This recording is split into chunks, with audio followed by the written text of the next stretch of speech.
Hello guys, நான் உங்கள் Raja Peron. Follow me Instagram ID Raja Peron. Subscribe my channel, support my channel, click the bell button. இன்னைக்கு வந்து Sunday அதுவுமா ஸ்பெஷலா சிக்கன் பிரியாணி மேக் பண்ண போறேன். நானே ஓனா மேக் பண்ண போறேன். என்ன விஷயம் அப்படின்னா, டெய்லி நம்ம வந்து சிக்கன் சாப்பிட்ற அதே சிக்கன் தான். இன்னைக்கு என்ன விஷயம் அப்படின்னா, சண்டே ஒன்று, இன்னொன்று வீட்லேயும் யாரும் இல்லை. அதனால கொஞ்சம் ஒரே நேரத்தில் நல்ல பெரிய உணவாக கொடுத்துருவோம் அப்படின்னு சொல்லிட்டு தான் சிக்கன் பிரியாணி நானே பண்ண போகிறேன். அதுக்கான ஐட்டங்கள் எல்லாம் எடுத்து வச்சாச்சு. பார்த்தீங்கன்னா தக்காளி, சில்லி, ஆனியன் ரெடி. அப்படி இங்கே வந்தீங்கன்னா இது சிக்கன் மசாலா, இல்லை இது சிக்கன் மசாலா, இது கரம் மசாலா, இது வந்து கபாப் மசாலா, சோம்பு, அப்புறம் இது வந்து என்னது, இது வந்து அந்த பைனாப்பிளில் உள்ள பூவு, பட்டை, கிராம்பு, ஏலக்காய். ஓகே, ஏலக்காய் காட்டலையா? ஓகே, ஏலக்காய். அப்புறம் நெய், எண்ணெய் யூஸ் பண்ண மாட்டேன், நெய். ஓகே, அப்புறம் மல்லிக்கீரை, புதினாவும் இருக்குது. ரைஸ் வந்து ஊற போட்டாச்சு. இப்போ என்ன பண்ண போறோம்? சிக்கன் பிரியாணி பண்ண போறோம். ஆக்சுவலா என்னன்னா, உடம்பு ஷெட்டர் மூட்லயே தான் இருக்குது. ஓகேவா? அதனால அப்பப்போ சீட் மீல் கொடுக்கறது தப்பு இல்லை. ஆனா அதுக்கப்ப என்ன பண்ணணும்? ஹெவியா ஒர்க் அவுட் பண்ணணும். இதோட முக்கியம், கடையில வாங்கி சாப்பிட்ற பிரியாணியோடையும் நாம செஞ்சு சாப்பிட்ற பிரியாணி நமக்கு வந்து ஹெல்த் ஆனதுதான், ஒன்றும் பிரச்சனை இல்லை. ஓகே, இன்னைக்கு எப்படி மேக் பண்ணலாம்னு பார்க்கலாம். எல்லாத்தையும் தெரிஞ்சு வச்சுக்கணும். ஓகே, எனக்கு எனக்கு இதெல்லாம் தெரியாது, நான் இதெல்லாம் செய்ய மாட்டேன் அப்படின்லாம் கிடையாது. நான் இதுக்கு முன்னாடி சமையல்லாம் பண்ணியிருக்கிறேன். பேச்சுலர் லைஃப்ல சென்னையில ஒர்க் பண்ணும்போது நாங்கள் சமையல் பண்ணியிருக்கிறோம். அப்படியே சின்ன சின்னதாக கற்றுக்கிட்டது. அப்புறம் வேற வழியே இல்லை, கடையில் திங்க முடியாது அப்படிங்கிற நிலைமையில நாம தான் சமைச்சு நல்ல டேஸ்ட்டாக சமைச்சு சாப்பிட்டாகணும் அப்படிங்கிறதுக்காக கொஞ்சம் கொஞ்சமாக நல்லா வச்சு பழகி அப்படியே கொஞ்சம் பழகினது தான். ஓகேவா? அப்படிதான் அந்த பரோட்டாவும், அப்படிதான் இப்போ சிக்கன் பிரியாணி முன்னாடி வச்சிருக்கோம், இன்னைக்கு வைக்க போகிறோம். ஓகே, போமா, ரெடி. ஃபர்ஸ்ட் ப்ராசஸ் காய்கறி வெட்டுறது தான். அது எந்த சமையலாக இருந்தாலும் சரி தான்.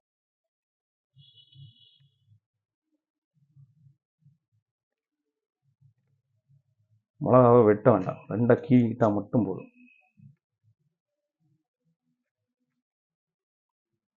எனக்கு காரம் ரொம்ப பிடிக்காது, அதனால நான் போட்டிருக்கேன். இது ஒரு 1.25 கப்பு போட்டிருக்கேன். 1.25 கப்புனா ஒரு 2.5 பிரியாணி கணக்கு. ஓகே,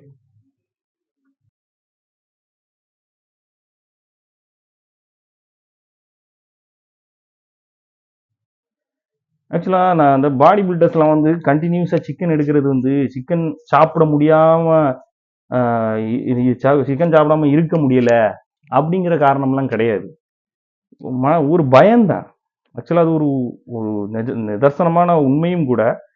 என்ன காரணம் அப்படின்னா, டெய்லி சிக்கன் சாப்பிட்றதுங்கிறது மசிலுக்கு. நீங்கள் பார்க்குறீங்களா, வா இந்த தடவை நல்லா இருக்குப்பா, மசில் நல்லா இருக்குப்பா, சூப்பராக இருக்குன்னு சொல்கிறீங்கல்ல, இது வந்து உங்களுக்கே அப்படி இருக்குன்னா இதை உருவாக்குன நமக்கு எப்படி இருக்கும்? ஓகே, இதை உருவாக்குன நமக்கு எப்படி இருக்கும்? அப்போ அது மேலே எந்த அளவுக்கு ஒரு ஆர்வமும் அந்த இது ஆசையும் வச்சிருந்தா நம்ம அதை பார்த்து பார்த்து ரெடி பண்ணியிருப்போம். அது நம்மளை விட்டு போயிடக்கூடாது அப்படின்னு தான், அந்த பயம்தான். உண்மையாக அதுதான். நம்ம நினைக்கிற மாதிரி இந்த பாடிங்கிறது வந்து அப்படியே நிலைச்சு நிற்கிற விஷயமே கிடையாது. அது வயசாகும் போது சுத்தமாக இருக்காது. எல்லாரும் சொல்லுவாங்க, ஜிம்முக்கு போனால் போயிட்டு விட்டா உடம்பு தொஞ்சிரும், ஜிம்முக்கு போகாம இருந்தா மட்டும் தொய்யாதா? வயசானா எல்லாருக்கும் தொய்யத்தான் போகுது. ஓகே, எல்லாருக்கும் தொங்கத்தான் போகுது. என்னவோ வயசானவங்க, உண்மையை சொல்ல போனா ஜிம்முக்கு போனவங்களுக்கு கூட பரவாயில்ல, கொஞ்சம் ஷேப்பா இருக்கும், உடம்பு பார்க்க கொஞ்சம் நல்லா இருக்கும். அவங்களுக்கு ஆல்ரெடி நம்ம இந்த ஃபிட்னஸ், இந்த பயம் இருக்குல்ல, உடம்பு இதாயிருமோ அப்படிங்கிற அந்த ஒரு சின்ன பயம் இருக்கும், அந்த கான்சியஸ் இருக்கும். அவங்க கொஞ்சம் உடம்பு மெயின்டைன் பண்ணுவாங்க. ஒண்ணுமே போகாம இருக்கான் பாரு, அவன் பலமும் இல்லாம உடம்பும் இல்லாம ஒன்றும் இல்லாம போய் சேருவான். அதுக்கு பாடி பில்டர்ஸ் எவ்வளவோ பரவாயில்ல. ஓகே,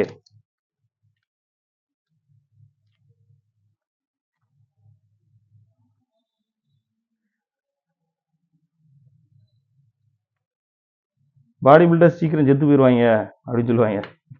நம்மளே அப்படித்தான் சொல்லுவாங்கன்னு வச்சுக்கோங்களேன். எவ்வளவு காலம் வாழ்றோங்கிறதெல்லாம் முக்கியம் இல்லை, எப்படி வாழ்ந்தோம் அப்படிங்கிறத முக்கியம். ஓகே, அதை நோக்கி தான் நம்மளாம் போயிட்டு இருக்கோம். நான் பாடி பில்டிங்ல என்கரேஜ் எல்லாம் பண்ணல. நம்ம என்கரேஜ் பண்றது, நான் பண்றேன், இது என்னுடைய ப்ரொஃபஷன் ஆகி போச்சு, ப்ரோ ஆகி போச்சு. ப்ரோன்னா என்ன சொல்றது, இதை வச்சு நமக்கு நிறைய வேலைகள் இருக்குதுன்னு வச்சுக்கோங்களேன். ஆனால் அதனால இதை கண்டினியூ பண்றோம். மற்றபடி யூஸ் இல்லாமல் யாராவது கண்டினியூ பண்ணி பண்ணுவாங்களா? கிடையாது. அதான் உண்மை. நான் ப்ரமோட் பண்றது எப்பவுமே ஃபிட்னஸ் தான். ஃபிட்டா இருங்க. ஃபிட் மீன்ஸ் உடம்பு கிடையாது. ஃபிட்டுங்கிறது ஆக்டிவ்னஸ், ஆக்டிவ். பாடி பில்டர்ஸே வந்து ஃபிட்டா இருக்காங்களா நிறைய பேர்னு கேட்டா கிடையாது. ஓட முடியாது, குனிய முடியாது, அதை பண்ண முடியாது, இதை பண்ண முடியாது, பேக் பெயினோட சுத்தி தெரியாங்க. அது ஃபிட்னஸா கிடையாது. ஃபிட்னஸ்ங்கிறது என்னது? என்னது? நமக்கு தேவையான வேலைகளை நம்ம பார்க்கணும். நம்ம உடம்பு அப்படி தட்டக்கு தட்டக்கு தட்டக்கு தட்டக்குன்னு இருக்கும். சும்மா அப்படியே பம்பரம் போல சுத்துறதுக்கு நம்ம உடம்பு ரெடியா இருக்கணும். அப்படி இருந்தா தான் ஃபிட்னஸ். அந்த வகையில நான் வச்சிருக்கேன்ப்பா. நான் ஃபிட்டா தான் பாருங்க. நான் சொல்லி தெரிய வேண்டியதில்லை இல்ல. அதையா நீ சொல்லிக்கிட்டு எங்களுக்கே தெரியுமியா, நீ செய்யறத வச்சு எங்களுக்கு தெரியுமியா அப்படின்னு சொல்றீங்களா? கரெக்ட். அதுதான் நான் அப்படிதான் இருக்கணும்னு நினைச்சேன். அப்படிதான் இருக்கிறேன். முடிஞ்ச அளவுக்கு அப்படியே தான் இருப்பேன். ஆண்டவனுடைய ஆசை இருந்தா ஃபிட்னஸும் உடம்பும் கொஞ்ச நாளுக்கு தேரும். கண்டினியூவா வாழ்க்கை ஃபுல்லா தேருமான்னா கண்டிப்பா கிடையாது. வயசான பிறகு என்ன ஆகும்? எல்லாருக்கும் உடம்பு டவுன் ஆகும், எல்லாருக்கும் பவர் டவுன் ஆகும். இது ஏன் இப்போ மெயினா சொல்ல வரேன் அப்படின்னா, டைசனுடைய இதை நீங்க பார்த்துருப்பீங்க. அதுக்கு நான் தனியா ஒரு வீடியோ போடுறேன்.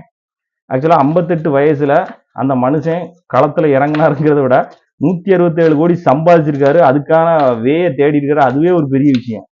ஓகே, அதுக்கே அவரை நம்ம பாராட்டணும். அதை விட்டுட்டு தேவையில்லாமலாம் பேசிட்டு இருக்க கூடாது. அவனுக்கு திறமை இருக்கு, சம்பாதிக்கிறான். உனக்கு திறமை இருந்தா சம்பாதி. அவன் 177 கோடி சம்பாதிச்சுட்டானேன்னு சொல்லிட்டு வயிறு இருந்து சாகாத. ஓகே. இன்னொன்று, அது ஸ்கேமான்னு கேட்டால் நான் ஸ்கேம்லாம் ஒன்றும் சொல்ல மாட்டேன். ஏன்னா அதில் அடி அவங்க வந்து சொல்லி வச்சு செஞ்சாலுமே அதில் அடிங்கிறது விழதான் செய்யுது. அடியே வாங்க தானே செய்யறாரு. அந்த வயசுல அந்த அடி வாங்கிட்டு 8 ரவுண்டு நிக்கிறான் அந்த மனுஷன். அதை பார்த்து ஒருத்தன் வணங்கிட்டான் பத்தியா, 27 வயசு பையன். அவன் என்ன நினைச்சிருப்பான்? யோ கிழட்டு சிங்கமே வாரியா, நான் இளஞ்சிங்கம்டா, உன்னை முடிச்சு விட்டுறேன் பாரு அப்படின்னு தான் நினைச்சிருப்பான். பட் அத்தனை குத்து வாங்கியும் 8 ரவுண்டு தாண்டியும் நின்னா பத்தியா சிங்கம். நான் சிங்கம் தான்டா, வயசானாலும் சிங்கம் தான்டா நின்னா பத்தியா. அதுலதான் தட்டி தூக்கிட்டாப்ல தலை. என்னைக்குமே நான் அவருக்கு ஃபேன் தான். ஓகே. அந்த பையன் 387 கோடியா என்னவோ சம்பாதிச்சிருக்கிறான். அவர் 167 கோடி எப்படியோ சம்பாதிச்சிருக்காரு. ஓகே, வெட்டியாச்சு, முடிச்சாச்சு, கிளம்ப வேண்டியதான். கறி ரெடி ஆயிட்டான்னு பார்ப்போமா? இது பார்த்தீங்கன்னா எனக்கு 2 நாளைக்கு பிரித்து வச்சிருக்கிற சிக்கன். இது ஒரு பாதி, இது ஒரு பாதி. நான் என்ன பண்ண போனோம்னா, இந்த பாதியை எடுத்துருவேன் பிரியாணிக்கு, இதுல ஒரு பாதியை பொரிப்புக்கு எடுத்துருவேன். ஓகே, மற்ற எல்லாம் எடுத்து வச்சாச்சு. வேலையை ஆரம்பிக்க வேண்டியதான்.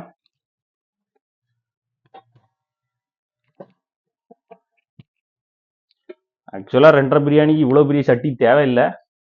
குக்கர்லேயே பண்ணலாம். ஆனால் குக்கர்ல பண்றதுக்கு எனக்கு இன்ட்ரெஸ்ட் இல்லை. அதனால தான் இதில் பண்றேன். முதல்ல அடுப்பை பற்ற வைக்கணும். கேஸ் ஆன் பண்ணியிருக்கேன்.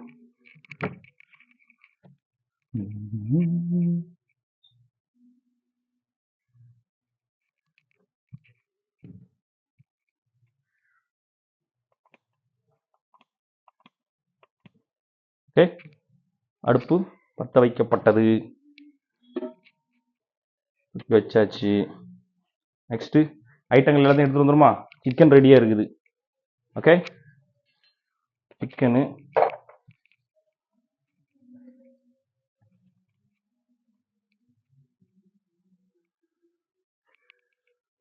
காய்கறிகள், ஐட்டங்கள். ஆக்சுவலா அரிசிக்கு வேலை வந்து கடைசி தான், இப்போ தேவையில்லை. ஓகே, அதனால இது தனியாக இருக்கட்டும். இப்போ முதல்ல எடுக்க போறது நெய். ஓகேவா? எல்லாரும் எண்ணெய் யூஸ் பண்ணுவாங்க, நம்ம நெய் யூஸ் பண்றோம்.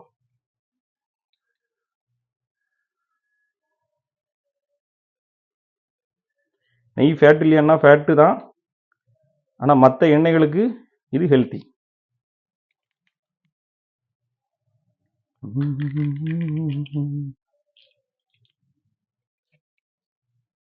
வைக்கலாம். இந்த ஸ்பூன் கூட போக மாட்டேங்குது.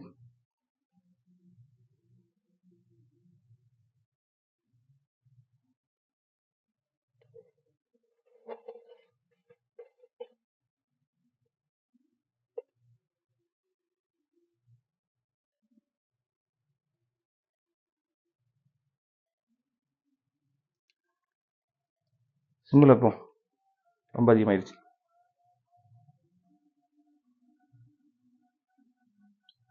நெய் எவ்வளோ போட்டுக்கணும்? 2 ஸ்பூனு. 3 ஸ்பூன். என்ன காரணம், எனக்கு நெய்யினா ரொம்ப பிடிக்கும். ஓகே, இனி கடைசி என்ன பண்ண போறோம்னா, செய்முறையை நீங்க பார்க்கணும் அல்லவா, அதனால எல்லாத்தையும் பக்கத்துல கொண்டு வந்துருவோம். Come on come on come on come on. Okay, தெரியுதான்னு பாருங்க. சிச்சிக் சிச்சிக் சிச்சிக் சிச்சிக் சிச்சிக். சட்டி தெரிகிறதா? Okay, clear clear. ஓகே, எண்ணெய் காய்ந்து விட்டது. முதல்ல இதில் போட வேண்டிய ஐட்டம் என்னன்னு பார்த்தீங்கன்னா, காய்கறி கிடையாது, இந்த பட்டை சோம்பு தான். முதல்ல சோம்பு சிம்மில் தான் வச்சுருக்கேன், அதனால கரியாது. அப்புறம் இந்த ஏலக்காய், அப்புறம் இந்த கிராம்பு ஐட்டங்கள், அப்புறம் இந்த பட்டை. ஆக்சுவலாக இந்த இதெல்லாம் நிறைய போடலாம், எவ்வளோத்துக்கு போடுறோமோ அந்த அளவுக்கு வாசம் இருக்கும்.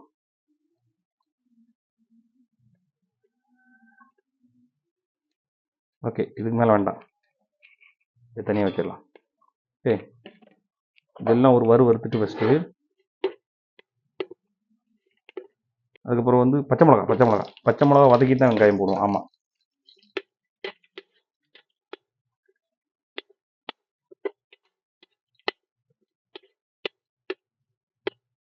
ஆக்சுவலாக 10 பேருக்கு செய்யக்கூடிய சட்டியாகும், நான் 2 பேருக்கு செஞ்சுக்கிட்டு இருக்கேன்.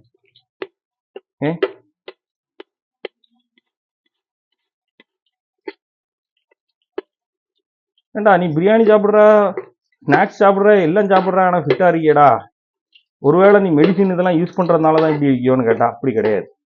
ரியாலிட்டி அது இல்லை.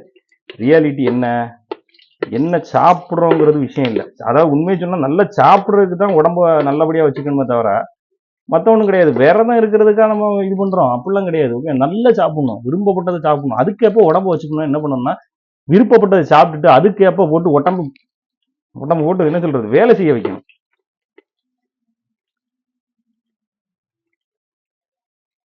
நான் அவளை வேலை செய்ய வைக்கிறேன்னா வைக்கிறேன்.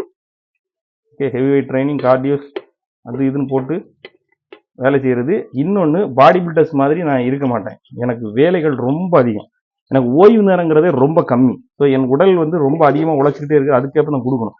முன்னாடி இந்த பிரியாணி எந்த காலத்தில் உருவாக்கப்பட்டனா, இந்த முகலாய காலத்தில் உருவாக்கப்பட்டதுன்னு சொல்லுவாங்க. ஆனால் அதுக்கு முன்னாடி நம்ம தமிழ் பாரம்பரியத்தில் வந்து ஊன் சோறுன்னு ஒன்று இருக்கு. அது ஔவையார் வந்து அழகா ஒரு இதுல வந்து சொல்லியிருக்காங்க. என்ன அப்படின்னா, பாரி இருக்காருல, பாரி, அவருடைய அரண்மனைக்கு போனோம்னா ஊன் சோறு கொடுப்பானா. அந்த ஊன் சோறுல என்னெல்லாம் இருக்குமா, கறி, காய், நெய் எல்லாம் கலந்து இருக்குமா, அவ்வளவு வாசமா இருக்குமா. தகிட்ட அதை கொடுத்துக்கிட்டே இருப்பானா. சாப்பிட்டு முடிச்ச பிறகு என்னன்னா, அந்த ஊன் சோறுல இருந்து வந்த நெய் இருக்குல்ல, அந்த கறியினுடைய நெய், அந்த நெய்யுக்கு போறதுக்கு கையை விட்டு கழுவுனாலும் கையை விட்டு போறதுக்கு 4 நாள் ஆகுமா. அந்த மாதிரி சொல்லியிருக்காங்க. ஸோ நம்ம காலத்திலே வந்து என்ன இருந்திருக்கு, ஊன் சோறுங்கிறது இருந்திருக்கு. அதுக்கப்புறம் தான் பிரியாணி. முகலாயர்கள் வந்து என்ன அப்படின்னா, அவங்க வந்து போர் அடிக்கடி பண்ணிக்கிட்டே இருந்தாங்க அந்த காலகட்டத்தில். அந்த காலத்துல போர் அடிக்கடி பண்ணிக்கிட்டு இருக்கும்போது போர் வீரர்களுக்கு வந்து ஊட்டச்சத்து மிக்க உணவுகள் நல்ல வேணும், இல்லைன்னா அவங்களுடைய செயல்திறன் வந்து கம்மியாயிரும். இந்த விஷயத்தெல்லாம் சொல்லும் போது நம்ம முகரையை காட்டினா நல்லா இருக்கும்னு நினைக்கிறேன். ஓகே, கொஞ்சம் பின்னாடி வருமா? ஓகே, அப்போ அவங்களுடைய செயல்திறனை அதிகப்படுத்தணும். அப்ப அதுக்கேற்ப நல்ல உணவுகளை கொடுக்கணும். அப்ப ஆனா அடிக்கடி உணவை நம்ம கொஞ்சம் கொஞ்சமா கொடுத்துட்டு இருக்க முடியாது. ஸோ நம்ம ஒரே நேரத்தில் கொடுக்கப்பட உணவே வந்து எல்லா நியூட்ரிஷன்ஸும் இருக்கணும் அப்படின்னு சொல்லி யோசிச்சாங்களாம். அப்ப யோசிச்சு அவங்களுக்கு என்ன உணவு கொடுக்கலாம் அப்படின்னு யோசிச்சப்போ, அப்ப என்னெல்லாம் சேர்க்கலாம், ஒரு உணவுல கார்போஹைட்ரேட் வேணும், அதாவது கார்போஹைட்ரேட் நமக்கு எனக்கு மாவு பொருள் வேணும். அப்ப அதுக்கு என்ன வேணும், சோறு, ரைஸ். சரி, அவங்களுக்கு வந்து புரோட்டீன், புரத உணவு வேணும், அதுக்கு என்னது, கறி அள்ளி போடு. அதுக்கப்புறம் அதுல வந்து அவங்களுக்கு வந்து டெஸ்டோஸ்டரான் பூஸ்டர்ஸ் வேணும். என்ன வேணும், கிராம்பு, பட்டை, ஏலக்காய், இது எல்லாமே வந்து டெஸ்டோஸ்டரான் பூஸ்டர்ஸ் ஆகும். ஓகே, அதை தூக்கி போடு. காரம் வேணும், இந்த இதை போடு. மசாலா டேஸ்டா இருக்கணும், இதை போடு. வெங்காயம், இது எல்லாமே வந்து ஒரு சரி விகித உணவு. ஆனா அது எதுக்கு, ஃபுல்லா போட்டு அவங்க வந்து அடிச்சு நொறுக்கி வேலை செய்யறது. போருன்னா சும்மாவா இருக்கும், உடல் எப்படி வேலை செய்யும். அந்த நேரத்தில் அவங்க கொடுத்த அந்த நியூட்ரிஷன்ஸ் வந்து அவங்களுக்கு முழுக்க முழுக்க யூஸ் ஆகும். ஓகேவா? முழுக்க முழுக்க யூஸ் ஆகணும். அவ்வளோத்தையும் அவங்க காலி பண்ணிடுவாங்க. ஸோ அதுக்காக போர் வீரர்களுக்காக மெயினா உருவாக்கப்பட்ட உணவு தான் வந்து இந்த பிரியாணி அப்படிங்கிற விஷயமே. ஓகே,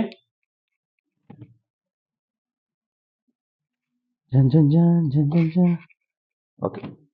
இப்போ அவங்க வெங்காயம் வந்து கொஞ்சம் இதாகிருச்சு. இப்போ இஞ்சி பூண்டு பேஸ்ட் ஆல்ரெடி அரைச்சி வச்சது இருக்குது. இனி நம்ம இங்க வந்துடலாம்.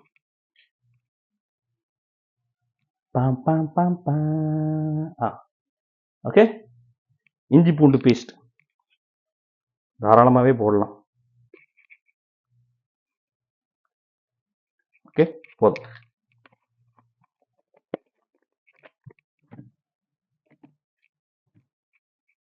அடுத்த கட்ட வாசத்தை கொடுக்க போறது இதுதான். அதாவது வெங்காயத்தை போட்டுட்டு உடனே தக்காளியை போட்டுறக்கூடாது. வெங்காயத்தை போட்டு அது கூட இந்த இஞ்சி பூண்டை வதக்குனதுக்கு அப்புறம் தான் என்ன பண்ணணும், தக்காளியை போடணும்.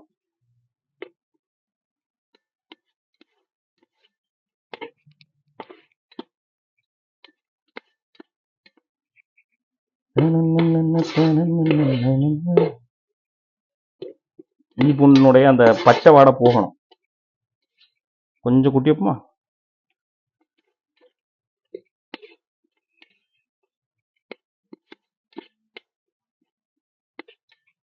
வேற எந்த ஆயிலுமே இதுல சேர்க்க போறது இல்லை. இந்த ஊத்துன நெய் மட்டும்தான். ஓகே,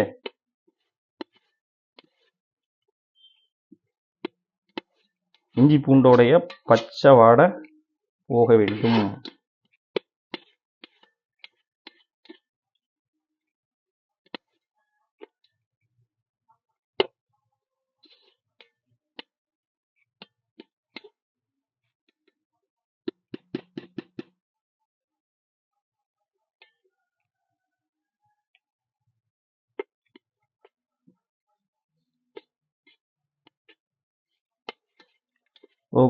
நான் சொன்ன மாதிரி பிரியாணிங்கிறது சொகுசா சாப்பிட்டுட்டு இருக்கிறதுக்கு இல்ல, சாப்பிட்டுட்டு நல்ல வேலை செய்யறதுக்கான உணவு.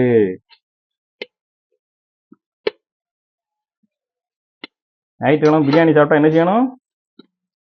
ஏதாவது இடத்துல போய் நல்ல வேலை பார்க்கணும். வேற டபுள் மீனிங்ல வச்சிருவாங்களோ, அது உங்க விருப்பம். எந்த இடத்துல போய் வேலை பார்த்தேன்னு.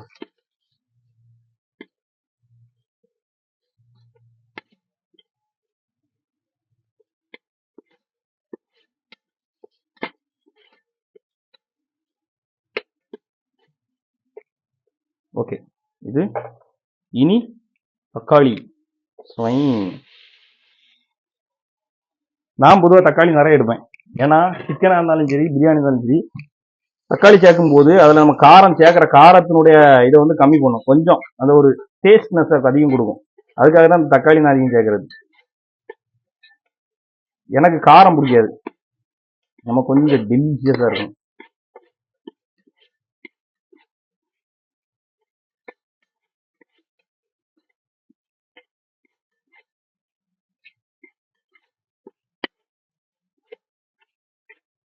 வதக்கணும். நம்ம போட்டு அப்படியே இருந்தோம்னு வச்சுக்கோங்களேன், தீஞ்சு போகும்.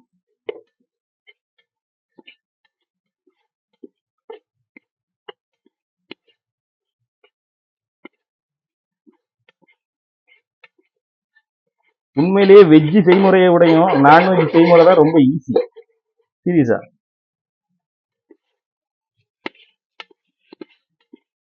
சீக்கிரம் வேலையும் முடியும், வேலையும் கம்மி.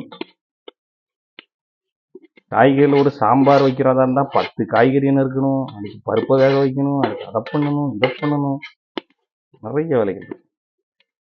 நம்ம அந்த நான்வெஜ் சைடே போறதில்லை. தக்காளி வதங்கணும். தக்காளி ஓகே, வீடியோ ஸ்டோரேஜும் ஃபுல்லாகி போச்சு. ஓகே, சிக்கனை போட்டு அப்படியே கிண்டி விட வேண்டியதான். சிக்கனை போட்ட உடனே அதில் உள்ள ஜூஸ் தண்ணி அப்படியே அழகாக இறங்கி இந்த இது கூட இதாயிரும், மர்ஜ் ஆயிரும்.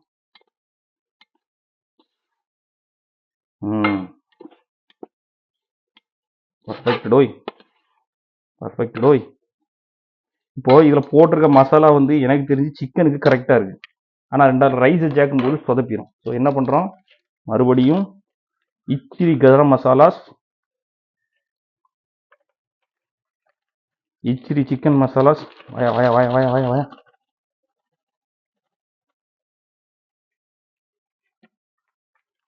இச்சிரி கரம் மசாலாஸ்.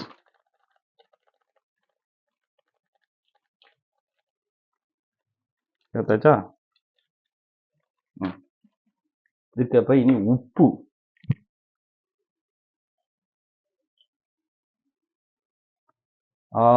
இவ்வளோ உப்பு போதும்ல? உப்புல தான் நான் கொஞ்சம் வீக்கு.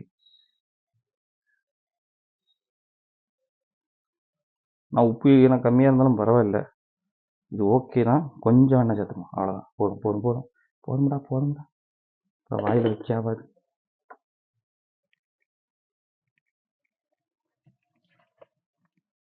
நான் இவ்வளோ மசாலா சேர்த்துருக்கிறதுனால இது ஓகே தான்.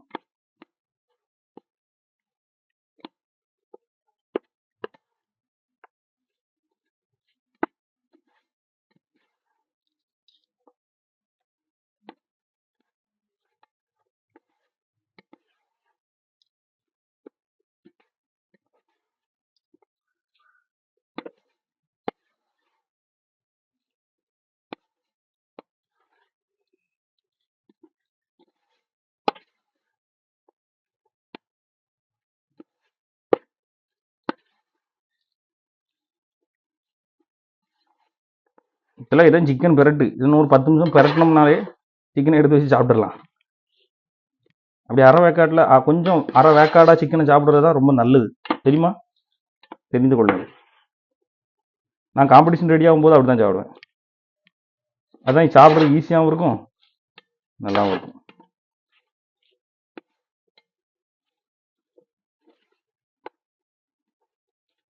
இப்போ இதை என்ன பண்ணணும், இப்படியே கொஞ்ச நேரம் மூடி வச்சோம்னா மசாலா வேஸ்ட்டாக போடக்கூடாது.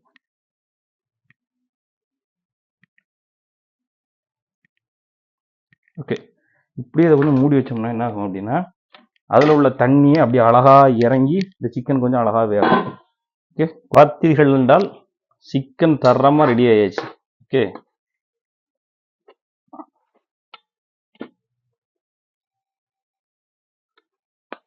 ஓகே, சிக்கன் ரெடி ஆயிடுச்சு. இனி வந்து தண்ணி ஊற்றிட்டு ரைஸை போட வேண்டியதான். இது வந்து 1.5 கப் ரைஸ் போட்டிருக்கிறதுனால அதே அளவு கப்பில் 3 கப்பு தண்ணி ஊற்றணும்.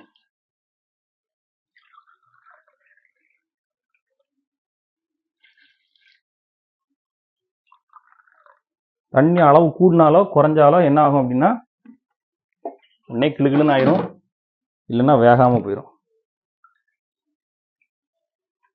ஓகே, 3 கப்பு தண்ணி ஊற்றியாச்சா?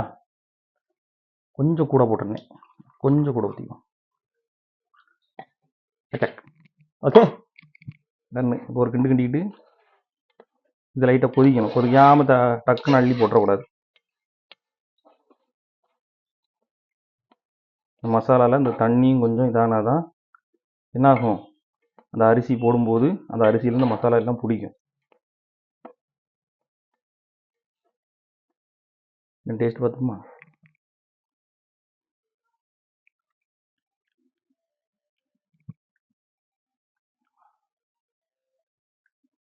இப்போ தெரியலையே.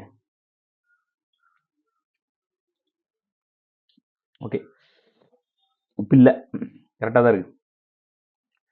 ஏன்னா கொஞ்சோண்டு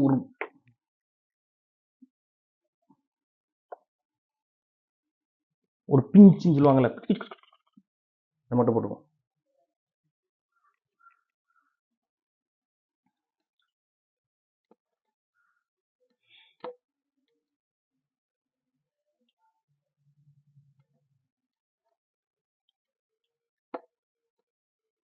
ஓகே, நீ இது கொதிக்கணும் பாருங்க.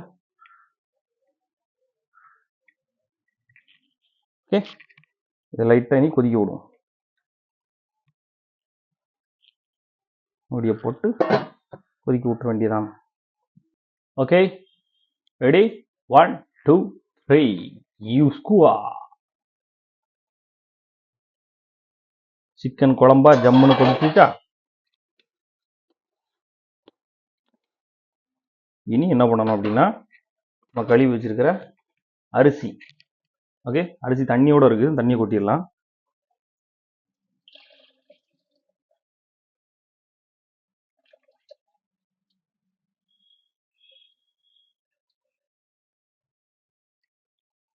அரிசியை போட்டுடலாமா? டம் டம். இதான் நான் வந்து இதாக வைக்க போறேன். எது? தம்ப்நெயில். நல்லா இருக்கா? சூப்பர். வாவ். இன்னும் கொஞ்சம் கீழே இருக்குன்னா நல்லா இருக்குமோ? கீழே இருக்குன்னா கவுந்து விழுந்துடக்கூடாது. சரி, ஓகே, இதை போடலாம். ஓகேடா. அரிசி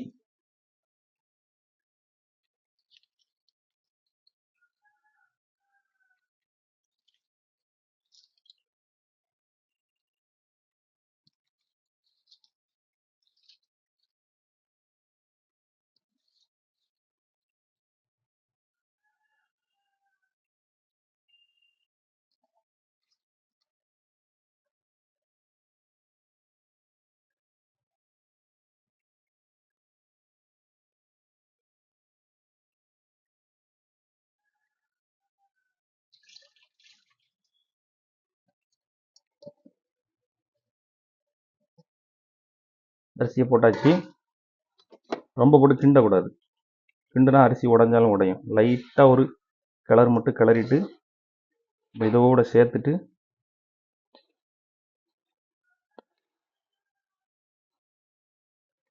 அரிசி, அதாவது போட்டிருக்க அரிசியோடையும் சிக்கன் அதிகம். ஏன்னா இது பாடி பில்டர்ஸினுடைய சிக்கன் பிரியாணி.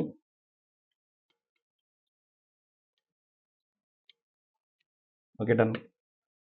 இனி இது வேகிறது வரைக்கும் காத்திருக்க வேண்டியதான்.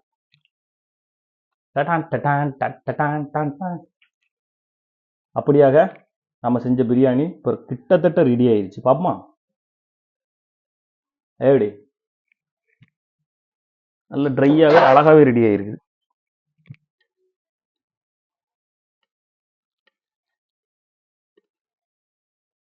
ஓகே, இதுக்கு மேலே வேகக்கூடாது. ஆஃப் பண்ணிடலாம். எனக்கு கீழே லைட்டாக பிடிச்சிருக்கு. லைட்டாக தான், ரொம்ப பிடிக்கல.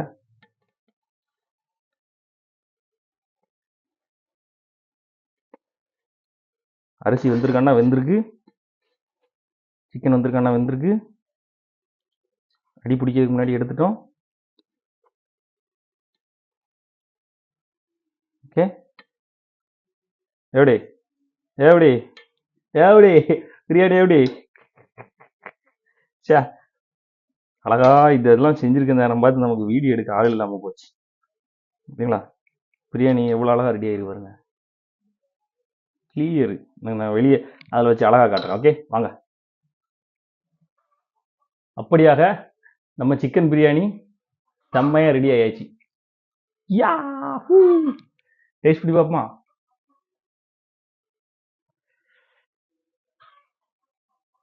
எனக்கு மட்டும் நான் தனியாக பிளேட் எடுக்கணும் அவசியம் இல்லை. கறியை தேடிக்கிறேன். முதல் ரைஸ் டேஸ்ட் பார்த்துருமா?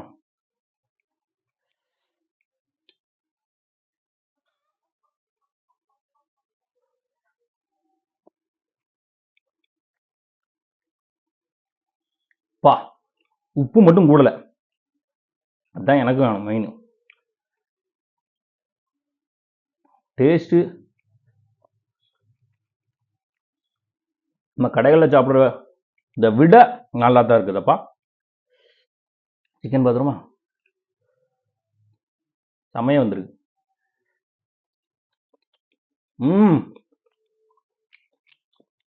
லைட்டடா ராஜா.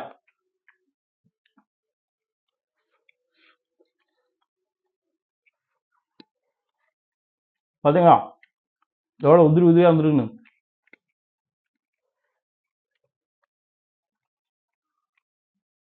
வேகிறதுக்கு ரொம்ப நேரம்லாம் ஆகாது. ஓகேவா? ரொம்ப நேரம்லாம் ஆகாது, கொஞ்ச நேரம் தான் ஆகும். அதெல்லாம் நம்ம டைமிங் பார்த்து கரெக்டாக எடுத்துட்டோம்னாலே போதும், சூப்பராக வந்துடும். ஓகே, ஆக மொத்தம் நம்ம இன்னைக்கு நம்ம சிக்கன் பிரியாணியை செம்மையாக செஞ்சு முடிச்சிட்டோம். வீட்டில் சும்மா செல்லை பார்த்துட்டு லீவ் நாட்களில் ராக்கெட் லான்ச்சுக்கு யோசிச்சுக்கிட்டு இருக்கிறத விட்டுட்டு இந்த மாதிரி ஏதாவது செஞ்சு பாருங்க. ஓகேவா? வெட்டியாக உரிச்சது போல இந்த மாதிரி ஏதாவது செஞ்சு பார்த்தா நாளைக்கு உங்களுக்கு வரும் மனைவிக்கு உங்கள் துணைவிக்கு இந்த மாதிரி செஞ்சு கொடுத்தீங்கன்னா, எப்போவாச்சும் டெய்லி சமைக்கணும், எப்போவாச்சும் செஞ்சு கொடுத்தீங்கன்னா சந்தோஷப்படுவாங்க. ஓகே, ஆன் அப்படின்ட்டு நாங்கள் இந்த வேலையெல்லாம் பார்க்க மாட்டோம், இதெல்லாம் செய்ய மாட்டோம், அதெல்லாம் செய்ய மாட்டோம்னு தெரிஞ்சிட்டிங்கன்னா நாளைக்கு லைஃப்பில் ஹாப்பினஸ் வந்து கொஞ்சம் கம்மியாகும். ஓகே, எல்லாமே செஞ்சு பழகுங்க. ஓகே, சிறப்பு. பாய் பாய். நான் உங்கள் ராஜா பேரன் சமைத்ததை சுவைக்க போகிறேன். ஓகே, செம டேஸ்டா இருக்கு.